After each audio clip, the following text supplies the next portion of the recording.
Merci Martin pour cette introduction. Donc, bonjour à tous, tout d'abord. Comme Martin l'a dit, je m'appelle Benoît Simard, je suis consultant chez Neo4j et je suis graph addict. Donc j'adore les graphes et j'en mange depuis pas mal de temps.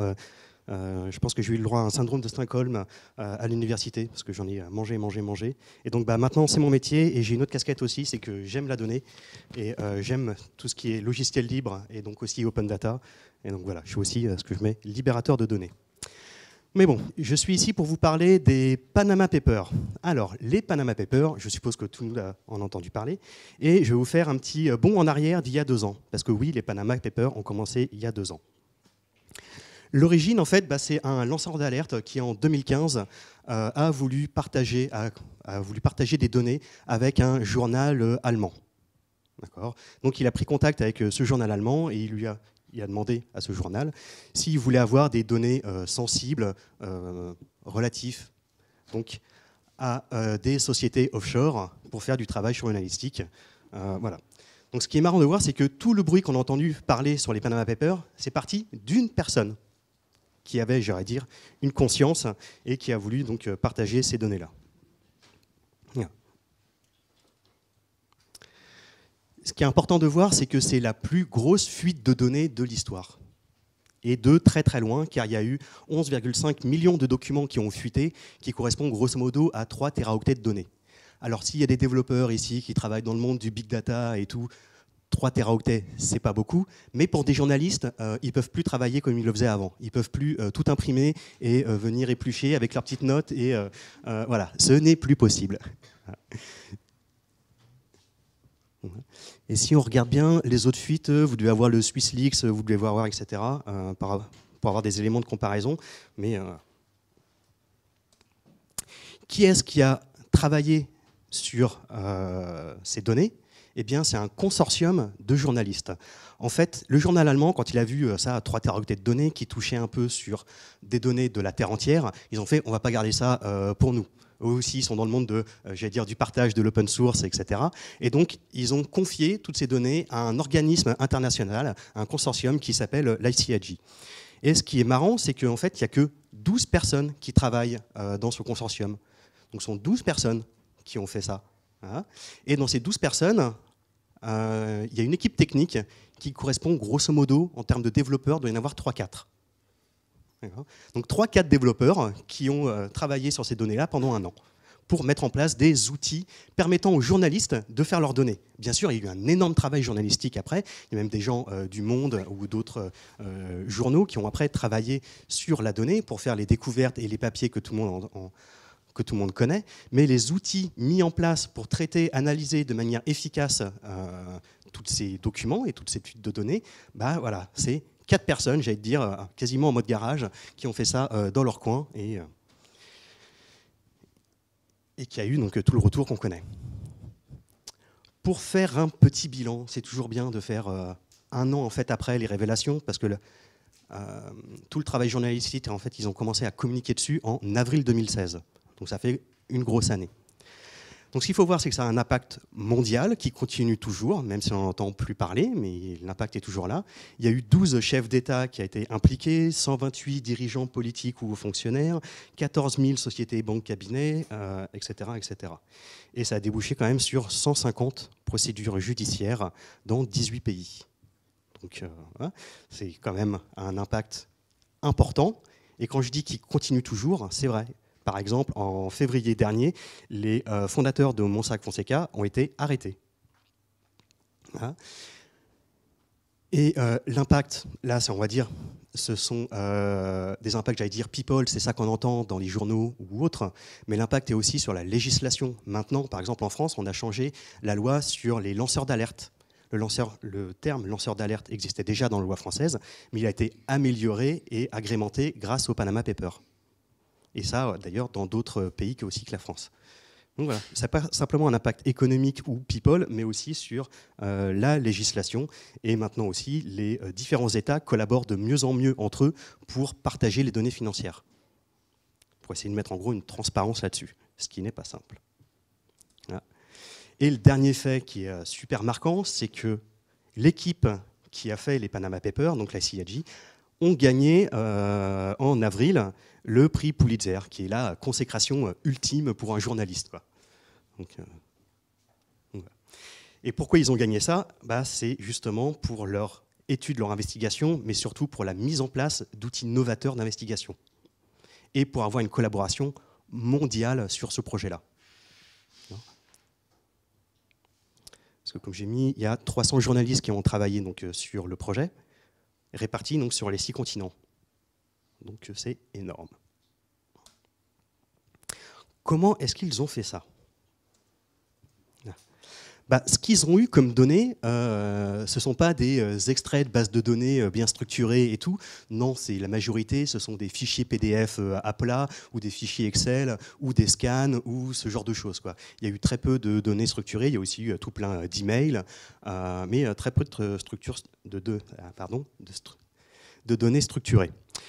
Donc, tous ces fichiers à plat, bruts, il fallait d'abord pouvoir en retirer les données internes. Donc de passer des moulinettes, notamment des OCR, pour pouvoir avoir la donnée et après pouvoir l'exploiter. Parce qu'un PDF, sinon, on n'en fait rien.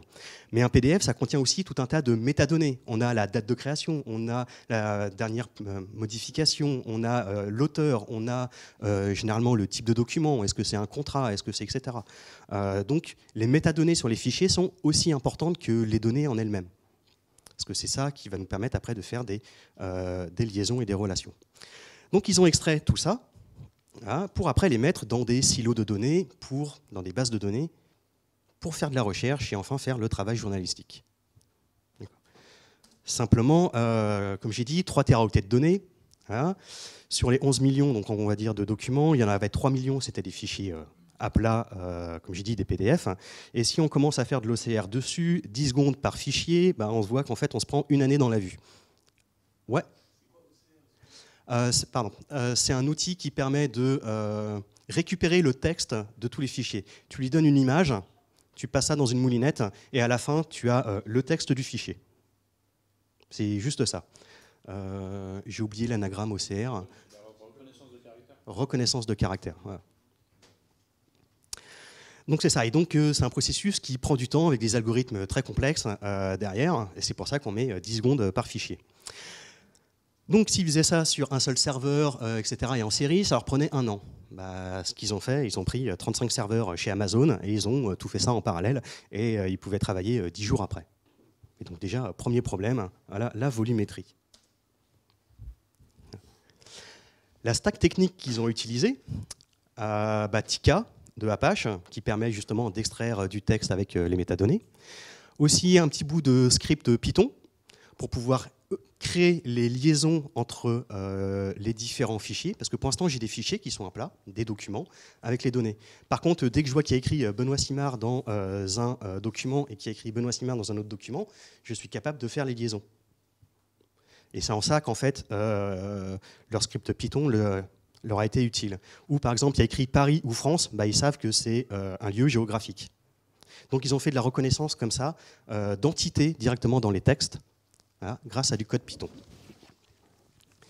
Et puis une fois qu'ils avaient toutes ces entités, ils les ont mis dans 2 silos de données.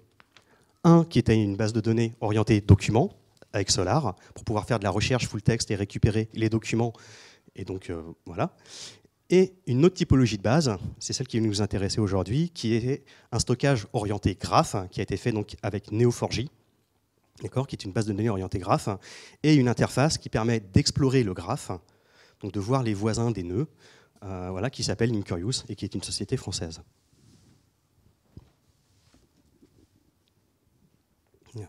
Comme j'ai dit, je suis ici moi, pour vous parler de la partie graphe et donc de Neo4j. Avant tout, qu'est-ce que c'est qu'un graphe? Eh bien, dans Neo, on stocke en fait ce qu'on appelle des graphes de propriété. Un graphe de propriété, c'est composé de 2 entités. Des nœuds, d'accord, qui sont les entités du graphe, c'est là où il y a vraiment les données, qui peuvent avoir des propriétés, et aussi ce qu'on appelle des labels. Et en fait, les labels sont des étiquettes que je viens poser sur les nœuds. Donc je vais avoir un nœud, par exemple, avec le label personne. Je vais avoir un nœud avec, par exemple, le label adresse. Vous pouvez voir ça un peu comme des types. Voilà. Mais je viens spécialiser et dire ce que c'est qu'un nœud. D'accord ? Et sur ce nœud, donc, il va avoir des propriétés. Et à côté de ça, il va aussi y avoir des relations. Les relations, c'est ce qui permet de connecter deux nœuds entre eux. Les relations sont forcément orientées et typées. Toutes les relations ont un type. C'est Benoît habite à Nantes. Eh bien, la relation entre Benoît et Nantes, c'est une relation de type habite à. Ce sera ça le type. Voilà. Et une propriété, en plus, une relation peut aussi avoir des propriétés. Et donc, avec ça, on est capable de modéliser toutes sortes de graphes et donc de lier toutes les données entre elles. On fait ce qu'on appelle du linked data. La différence avec les bases de données que vous connaissez, c'est que à droite, là, ce que vous voyez, c'est un graphe. J'ai mes nœuds, j'ai mes relations. Voilà. Et à gauche, vous voyez en fait le modèle SQL que vous auriez fait avec les tables de jointure, qui elles ne sont là que pour le côté technique de la base. Mais votre modèle métier, c'est A qui est lié avec B, et B qui est lié avec A, et c'est pour ça qu'il y a une table de jointure entre les deux. Voilà. Et ça pose des problèmes techniques. Notamment en SQL, en fait, quand on fait une jointure, on fait le produit cartésien, dans le pire des cas, on fait le produit cartésien des tables. Parce qu'on est dans le monde des ensembles. Voilà. En graphe, pas du tout. On travaille localement. On part d'un nœud et je vais voyager autour des nœuds. Et je vais aller comme ça de proche en proche, de voisin en voisin. C'est ça l'intérêt. Et les relations sont persistées sur le disque dur. Elles ne sont pas calculées à la volée comme lorsque je fais une jointure. D'accord. Donc voilà comment on stocke. Et pour requêter, on a créé un langage qui s'appelle Cypher. Cypher permet de faire du pattern matching. Je cherche les amis de mes amis avec lesquels je ne suis pas ami. Je suis en train de définir un pattern. D'accord ? Et en fait, c'est ça que je vais donner à la base de données. Et la base de données va me répondre tout ce qui correspond à ce pattern-là. On va voir après, je vais passer ça rapidement. Voilà. Donc le modèle, si on revient un peu au Panama Papers, voici le modèle qu'ils ont utilisé. Donc il y a très peu de nœuds, parce qu'il y a des nœuds entités, qui sont les entreprises offshore. Il y a des nœuds ayant le type officier, qui est en fait une personne physique ou morale ayant un lien plus ou moins direct, avec l'entité offshore, un intermédiaire qui peut être un cabinet d'avocats ou par exemple Monsag Fondeca, et des adresses. C'est ça leur modèle. Et après, ils peuvent être liés les uns aux autres. Donc un graphe très simple. Alors maintenant, j'ai fini le blabla. Comme on dit, on va mettre un peu les mains dans le cambouis.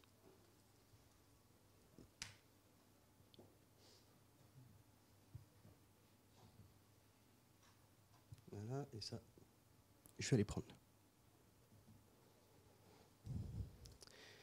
Donc ici, ce que vous voyez, c'est l'interface de Neo4j. C'est le navigateur dans lequel je peux faire mes requêtes et voir les résultats. Donc pour l'instant, je vais faire une requête simple, c'est compter le nombre de nœuds entités que j'ai en base. Donc Cypher fait du pattern matching. Donc la première phrase dans la requête, c'est un match. Match permet après de définir le pattern. Donc ici, je recherche un nœud. Parenthèse ouvrante, parenthèse fermante, ça fait un nœud. On fait de l'axillart. Une relation, c'est tiret-flèche. C'est assez visuel. Donc ici, je cherche un nœud. Et le deux points entité, en fait, c'est le label du nœud. Donc ici, je recherche tous les nœuds ayant le label entité. Et puis après, j'ai la clause return qui permet de faire mon retour. Et ici, je fais simplement un compte étoile. Donc si j'exécute cette requête, voilà, alors je vois que j'ai 3 millions de nœuds de type entité.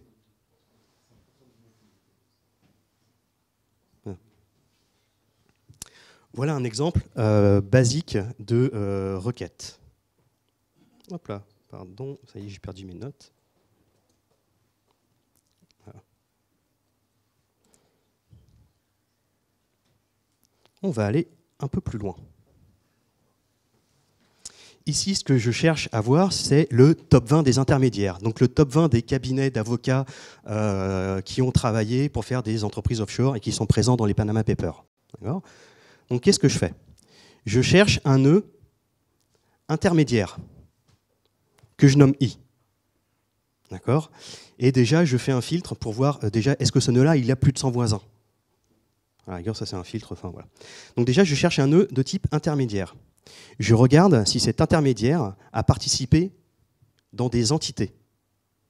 Donc c'est ce que vous voyez, la deuxième ligne. Est-ce que mon nœud I, en fait, il a des relations externes de type intermédiaire off? Est-ce qu'il était intermédiaire d'une entité? D'accord. Et qu'est-ce que je retourne? Le nom de l'intermédiaire. D'accord. Et j'ai une méthode d'agrégation count-étoile. Ça va me donner en fait le nombre d'entités qu'il a créé, que l'intermédiaire a créé. Et si après je fais un order by count-étoile, je vais avoir, et que je fais un limite 20, j'ai le top 20 des intermédiaires.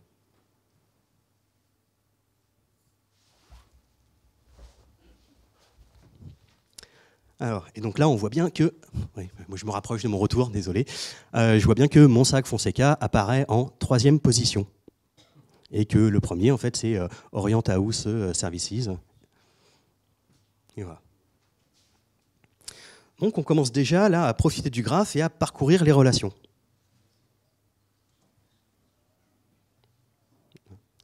Ce qu'on peut faire maintenant, on va aller regarder quelles sont les sociétés offshore que Monsag Fonseca a créées. Alors, toujours mon match, je pars du nœud intermédiaire, d'accord, et si vous voyez, il y a une clause where.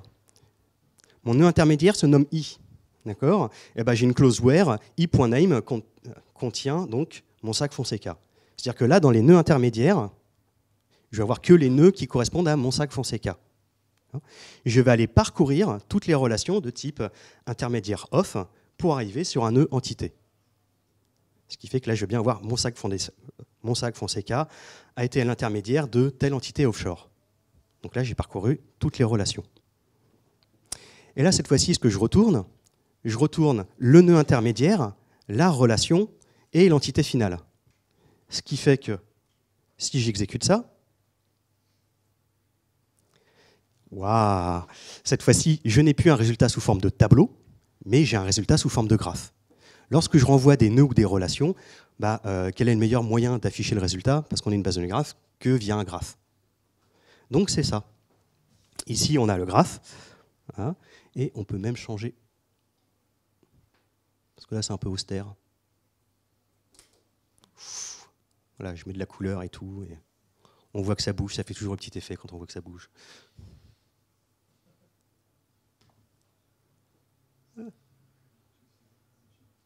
Ah. Donc là, on a le nœud central, qui est un nœud Monsag Fonseca. D'accord. Et tout autour, j'ai les nœuds entités qu'il a créés. OK.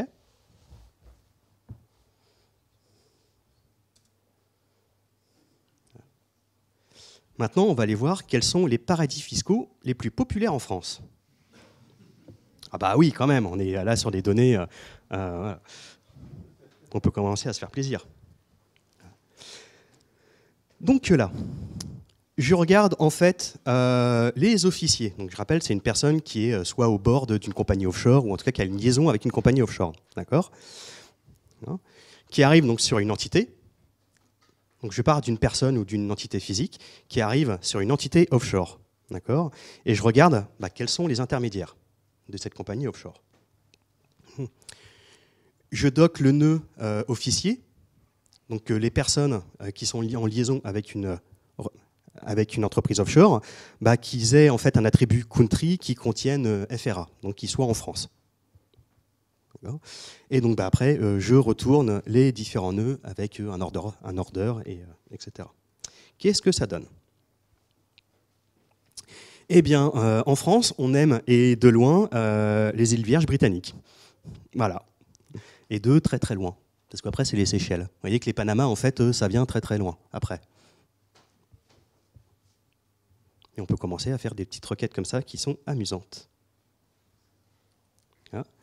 Si on a envie de faire les intermédiaires populaires à Paris, donc quels sont les cabinets d'avocats populaires à Paris, on peut aussi continuer à faire ce genre de choses. Donc là, je vais aller regarder les nœuds intermédiaires qui sont liés à une entité, qui sont liés à un officier. Cet officier-là qui a une adresse qui est enregistrée en France. Et là, j'ai fait le pattern dans l'autre sens, je suis désolé. Et donc, quels sont les cabinets d'avocats préférés des Français? Bah voilà, on a le top. Alors moi, ça me dit rien, je suis pas du tout dans le secteur de... Hein. Et je vais en faire une dernière. Voilà. Ce qui est important quand on fait du travail journalistique, c'est de voir quelles sont les liaisons entre deux personnes. Est-ce que Vladimir Poutine est lié à Trump? Est-ce qu'ils ont des liaisons ou des personnes en commun? Enfin, voilà, c'est ce qu'il y a eu il n'y a pas très longtemps. Donc on peut se poser la question. Eh bien là, on est dans une base de données de graphes. Si vous avez fait un peu de graphes à l'école, ou etc., à l'université, vous avez sans doute entendu parler de Dijkstra, des plus courts chemins, etc. Bah, on est une base de données de graphes. Forcément, on a la fonction plus court chemin. Donc on va aller chercher quel est le plus court chemin entre Trump et Vladimir. Eh ben, c'est exactement ce qu'on fait là. Là, je cherche deux nœuds initiaux, donc l'un qui va être Smith et l'autre qui va être Grant, et puis bah, je cherche le plus court chemin, tous les plus courts chemins entre ces deux nœuds-là, et j'ai le droit de passer par les relations de type est officier, est intermédiaire ou a une adresse. Et je sors le résultat. Et là, le résultat, c'est pareil, vu que je retourne des nœuds et des relations. Forcément, il y a toujours un effet démo à un moment. Hein. Et forcément, il me le retourne en graphe. Alors après, là, je suis un peu loin des écrans, mais je pense que ces deux nœuds-là, ce sont les nœuds que je cherche. Voilà, faudrait que je regarde plus près, etc. Non, on a tous les chemins qui permettent de relier ces deux personnes ensemble. Voilà pour la démonstration. J'avais que 20 minutes, donc j'ai essayé un peu de vous montrer. Voilà. De toute façon, si vous voulez vous amuser avec, on a sur le site de Neo4j, neo4j.com Sandbox V2, et en fait c'est simplement vous allez sur le site, vous cliquez sur un bouton et on vous met à votre disposition une base de données avec les jeux des Panama Papers. Donc vous pouvez très bien faire les mêmes requêtes et vous amuser à trouver des choses comme ça. Voilà. Des questions ?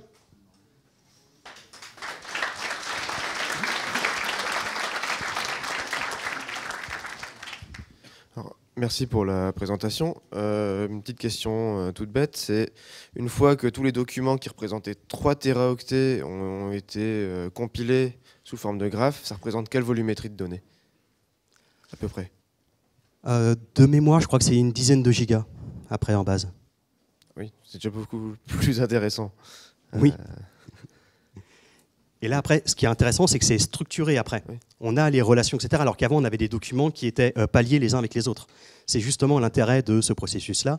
Et ce que je vous ai montré, les graphes en affichage, en graphique, après, par-dessus, il y a l'application Linkurious qui permet réellement de déplier un nœud et de passer de nœud en nœud comme ça, et d'explorer le graphe, et donc d'explorer les relations. Plus facile à échanger, plus facile à explorer, en fait. Oui, parce que là, ce que je vous montre, moi, c'est un outil de technicien. Je vous fais des requêtes et je vous fais voir le résultat. Je ne vais pas demander à un journaliste de savoir coder, quoi, grosso modo. Merci. Il y a deux questions. Est-ce que le script Python qui fait les relations est open source ? Alors, tout ce que fait l'ICIJ est open source. Ils ont un GitHub. Je crois que c'est dessus. En tout cas, leur framework qu'ils ont utilisé, oui. Est-ce que les scripts réellement qu'ils ont utilisés pour les Panama, j'en sais rien. Mais ils ont fait tout un outillage pour justement faire cette liaison. Et ça, oui, c'est open source. Et d'ailleurs, toute la stack que je vous ai montrée technique, c'est que de l'open source. Ok, et du coup, est-ce qu'il y a des problèmes de faux positifs, de relations qui ne seraient pas vraiment des relations qui sont sorties par ces scripts, ou est-ce qu'il y a une vérification un peu ? C'est là qu'il y a le travail journalistique. Il y a un outil technique qui leur permet de fouiller la donnée de manière efficace et même de faire des requêtes et d'avoir des résultats. Mais après, il faut aller toujours faire un travail d'investigation. Oui, ça c'est le travail journalistique et de vérifier les données. Oui. En gros, on fait du big data, on ressort des patterns de par nos requêtes et on vérifie ensuite. Voilà, ça met des alertes et ces alertes, après, il faut aller les vérifier réellement. Oui. Ok. Oui, ce qu'on n'a pas dit, c'est que globalement, après, il faut bien lire les documents quand même. Ouais. Oui. Ouais, merci C'est pour la c'est démo. pour ça qu'il y avait les deux. Il y avait l'aspect graph pour trouver, etc., les relations, et l'aspect après Solar, où je recherche les documents dans lesquels apparaît tel ou tel nom. Donc ils avaient besoin des deux.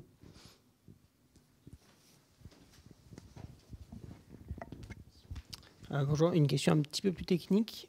Vous faites des limites sur toutes les requêtes. C'est quoi les capacités là? Du coup, il y a combien de nœuds et de relations? Et comment on fait après pour interagir avec cette base-là au niveau du code? Parce que là, bon, c'est super, c'est joli, mais du coup... J'ai fait des limites. Oui, parce que ce qui m'intéressait, là, c'était le top 20 ou ce genre de choses. Ça sert à rien que si j'ai 3 millions de nœuds, de retourner les 3 millions de nœuds. Ça va prendre un temps phénoménal, non pas au calcul, mais à renvoyer les résultats. Donc voilà, c'est la même chose en SQL. Je ne fais jamais un select étoile sur une table sans mettre un limite. Donc je fais la même chose. Ça, c'était la première question. Et la deuxième, j'ai oublié. La deuxième, c'est du coup au niveau de l'interaction avec la base de données. Admettons qu'on a un programme qui se connecte avec Neo4j. Du coup, on n'a plus la limitation de l'interface là de retourner ces nœuds. Enfin, oui. Là, moi, ce que je vous montre là, le navigateur, le browser Neo4j, c'est un client à la base de données. On fait du Cypher. C'est comme vous feriez avec un connecteur JDBC, vous connectez à une base de données, vous envoyez du SQL. Ça sera exactement la même chose après au niveau applicatif. Et du coup, la structure de données renvoyée, est-ce que c'est un peu comme SQL? C'est un tableau de données? Ouais, d'accord. C'est pas une structure particulière qui permet après de manipuler les nœuds et les relations. C'est un tableau. C'est un tableau. Ok. Une dernière question? Eh bien, merci Benoît. Merci à vous.